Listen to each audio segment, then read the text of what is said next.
He's trying to slip under us! Now, Mr. Lopez.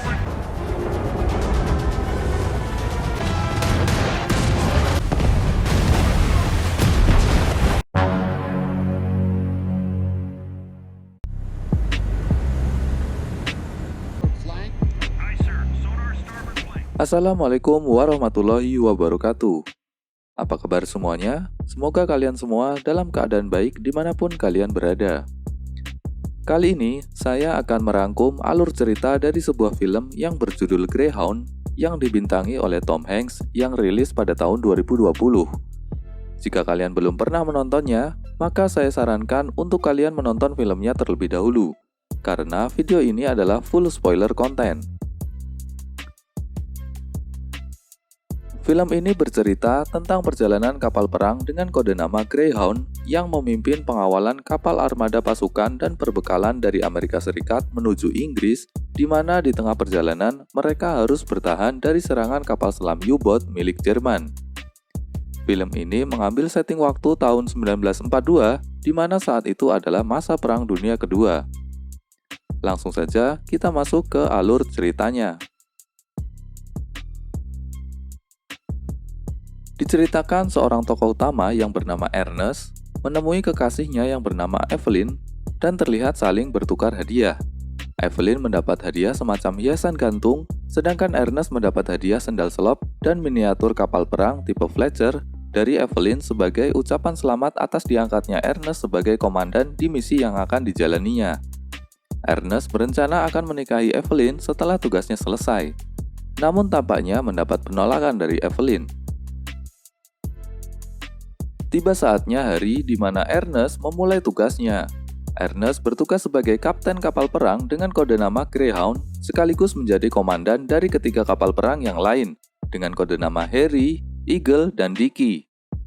Kapal-kapal perang ini bertugas mengawal 37 kapal armada sekutu yang mengangkut pasukan, perbekalan, dan barang-barang dari Amerika Serikat menuju Liverpool, Inggris, melintasi Samudera Atlantik. Di awal pemberangkatan, konvoi kapal-kapal ini juga mendapat pengawalan dari pesawat tempur udara. Namun, pengawalan udara ini hanya sampai perbatasan. Maka, setelah melewati perbatasan tersebut, kapal armada sekutu hanya dapat mengandalkan kapal-kapal pengawal hingga masuk ke wilayah perlindungan udara Inggris di seberang Samudera Atlantik. Daerah bebas di luar perbatasan ini disebut Black Pit atau celah Atlantik, di mana ancaman terbesar bagi mereka adalah kapal-kapal selam Jerman yang disebut U-boat. 3 hari berlalu sejak konvoi kapal-kapal masuk wilayah Black Pit, dan belum ada tanda-tanda ancaman dari kapal selam Jerman. Saat Kapten Ernest sedang berdiskusi dengan wakilnya, Charlie, sempat diwarnai drama pertikaian dari 2 anak buahnya. Sesaat kemudian, Kapten Ernest mendapat laporan bahwa kapal pengawal lain, yaitu Harry dan Eagle, telah keluar dari posisi konvoi, serta mendapat informasi transmisi Jerman yang kemungkinan berasal dari kapal selam Jerman. Kapten Ernest kemudian mengkoordinir semua kapal pengawal dan mengumumkan siaga tempur kepada seluruh krunya. Hingga akhirnya, radar menunjukkan sebuah objek diduga kapal selam yang berjarak sekitar 15 mil di depan kapal Greyhound. Dan benar saja, objek tersebut adalah kapal selam U-boat Jerman yang muncul ke permukaan sebelum akhirnya menghilang kembali. Hingga akhirnya, sonar kapal mendeteksi bahwa kapal selam tersebut telah berada di bawah kapal Greyhound. Kapten Ernest kemudian memerintahkan untuk menembakkan bom air. Selang beberapa saat, muncul tumpahan minyak dan puing-puing sebagai tanda kapal selam tersebut berhasil dihancurkan. Belum sempat bernafas lega, Kapten Ernest mendapat informasi bahwa salah satu kapal konvoi di formasi bagian belakang telah tertembak. Artinya masih ada kapal selam Jerman yang lain. Kemudian, Kapten Ernest memerintahkan kapal penyelamat dengan kode nama Kedina untuk mengevakuasi penumpang yang selamat sembari menyiagakan krunya dalam posisi tempur. Tiba-tiba, sebuah kapal selam dari arah belakang menembakkan torpedo ke arah kapal Greyhound. Namun, dapat dihindari dengan beberapa manuver. Setelah melacak posisi kapal selam tersebut yang ternyata berada di dekat kapal penyelamat Kedina, Kapten mengarahkan Greyhound berputar ke posisi antara kapal selam U-boat dengan kapal Kedina. Belum sempat sampai di sana, Kapten mendapat informasi dari kapal pengawal yang lain bahwa ternyata ada 5 kapal selam U-boat yang telah mengepung mereka dari arah depan. Layaknya serigala, sekelompok kapal selam U-boat tersebut menunggu waktu malam untuk mulai menyerang. Dinginnya Samudra Atlantik membuat beberapa bagian kapal mulai membeku, termasuk layar perangkat radar yang membuatnya sulit untuk dibaca, sehingga menurunkan akurasi posisi musuh. Perlu waktu untuk memperbaikinya. Ketika salah satu kapal selam di sebelah kanan muncul ke permukaan, kapal Greyhound mulai menembakinya. Namun, kapal selam tersebut berhasil lolos dan menyelam kembali. Malam ini dipastikan Greyhound harus benar-benar siaga dengan hanya mengandalkan sonar tanpa adanya radar. Malamnya, muncul sebuah kapal selam U-boat yang jaraknya cukup dekat, sehingga Greyhound langsung melancarkan tembakan. Namun tiba-tiba melintas sebuah kapal dari konvoi yang masuk area tembak. Secepat mungkin Kapten memerintahkan untuk menghentikan tembakan. Situasi malam yang gelap membuat para kapal tidak melihat satu sama lain. Kapal konvoi yang ukurannya sangat besar itu nyaris menabrak kapal Greyhound. Tak sampai di situ, kapal selam U-boat kembali muncul. Kali ini berada di antara kapal Greyhound dan kapal pengangkut minyak. Namun naas, kapal selam musuh berhasil menembak kapal konvoi pengangkut minyak tersebut. Kapal pengawal lain yang berniat melepaskan tembakan kepada kapal selam U-boat, ternyata beberapa pelurunya menyasar ke kapal Greyhound yang mengakibatkan beberapa kru tewas dan luka berat. Setelah beberapa saat, kapal selam U-boat tersebut kembali menyelam dan melepaskan sebuah alat semacam kapsul untuk mengelabuhi sonar Greyhound.